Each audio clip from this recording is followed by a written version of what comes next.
It was one of the worst tornado outbreaks in the state's history. 4 years ago today, tornadoes killed 24 people and devastated parts of eastern and southern Kentucky.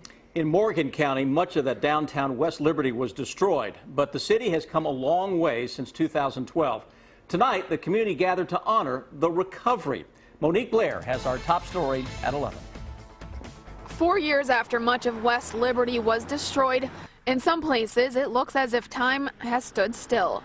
We just see the devastation. It's really heartbreaking. But the city is making a comeback. You can see the bank is rebuilding and the courthouse has recovered. But the emotions from that day are still palpable. I was just frozen. She was only 5 years old at the time, but Carolina Johnson remembers the first time she saw her church, the West Liberty Methodist Church, in crumbles. And she stood in complete silence and looked back at me and she said, "Mommy, when is that tornado going to learn its lesson?" The Methodist Church once again stands tall after years of rebuilding.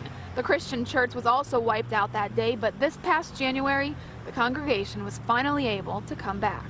Two churches, two different denominations, just one block from one another, both looked at as pillars in this community, decided to spend this 4-year anniversary by celebrating their new beginning. We have hope. Hope because after 4 years of picking up the pieces and putting their town back together, the people in West Liberty are ready to look ahead and not look back.